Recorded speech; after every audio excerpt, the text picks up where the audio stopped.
You know what I loved? What's that? Miracle.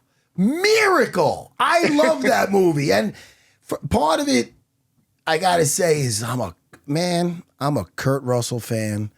I enjoy his entire catalog. That's more for space. But I love Kurt Russell. Miracle is an underdog story with the 1980, what Olympics? What was that? 80. 1980 Olympics. I should have stopped right there. And what that one does that hold a is that your that's not your first big one, but Hollywood wise it is, isn't it? Yeah. After Tumbleweeds, my little movie, I had written my next film, and then 9/11 happened, and it dealt with corruption and cops and stuff like that. And no one was. I was doing that movie. I was actually doing it with Jackman and Mark Wahlberg at the time, and it died. And then my lawyer says to me, he goes, "What else do you have?" And I was like, "Nothing." And he said, "Let me teach you about our business." He goes, "You need to be moving several projects forward, all that you care about." He goes, "So you're always in a position that you get to decide what you want to do." Because right now I had nothing because 9/11 happened and no one was making a movie about dirty cops. So my agent said, "Look, just be open to reading other stuff." I had gotten Miracle. To be totally honest with you, the script wasn't very good. At all.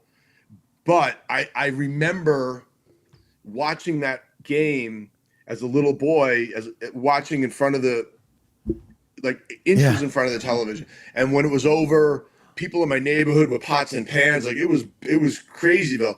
So I just was like, if I can just replicate the emotions that I had when that happened, and I also, because of my athletic background, I've been in locker rooms. I understand that sports really well. Yeah. So I ended up getting the job, but the conflicts were the studios, Disney wanted all these young actors to play the team. Yeah. And I was like, that's the worst. How am I going to teach these young actors to skate at the level I need them to skate? Well, you can get body doubles. I'm like, I'm not fucking using body doubles. I said, I want to get real hockey players, really good hockey players, and I'll teach them how to not act.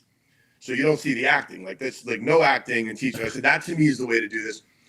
So they agreed to that. These are my conditions in doing the movie. They agreed to that. And then they wanted me to, they wanted Michael Douglas to play Herb Brooks. I love Michael Douglas. And by the way, Michael looks like him. That's interesting. So I went to meet, and this is my first studio movie. So I never made a studio film before I made my little independent movie.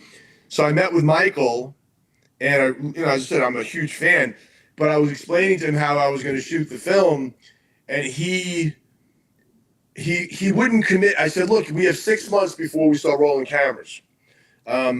You need to skate because he never skated. He was a skier. I said, you need to skate every day. We get you a skating coach. You have to skate every day for 6 months to get you to the level that I need you to be, because Herb Brooks was on the 1960 Olympic hockey team. I mean, he was a fucking great player."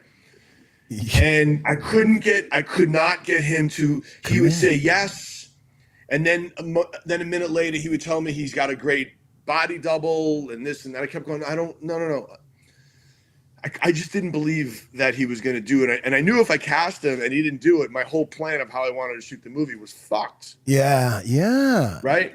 So when I left there, I swear to you, 20 minutes later, the studio's like, "All right, we're going to make the offer to Michael." I'm like, no, please, no.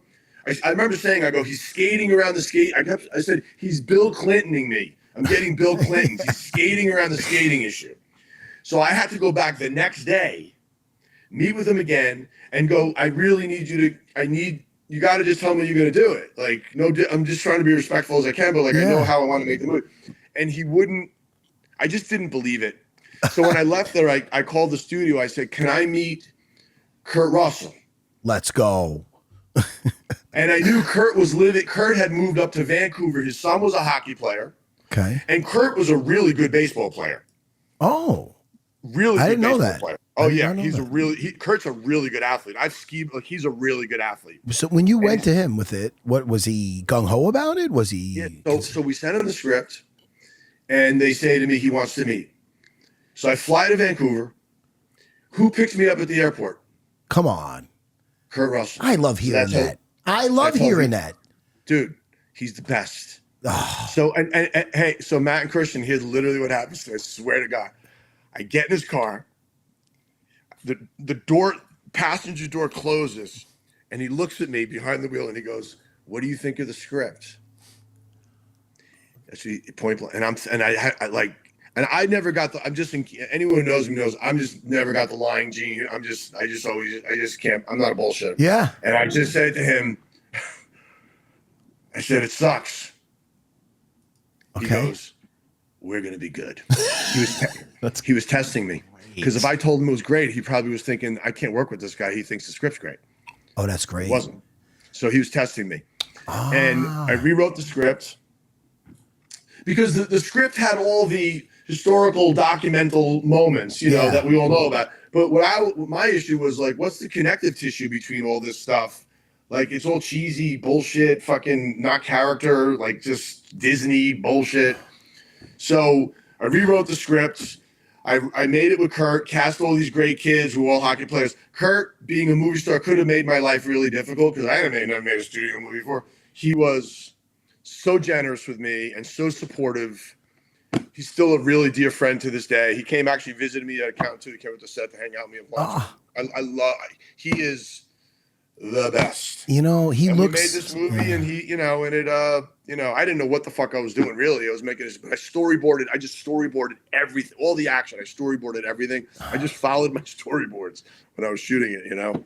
It worked out great. He gave you, I remember the Bronx Tale door test. You know, if they open up that door and you know that she's a good one, he gave you a different type of door test. If you would have tried to be like, "Oh, it's great, I'm here, I'm gung ho," he might have kicked you the fuck out and told you to Uber it.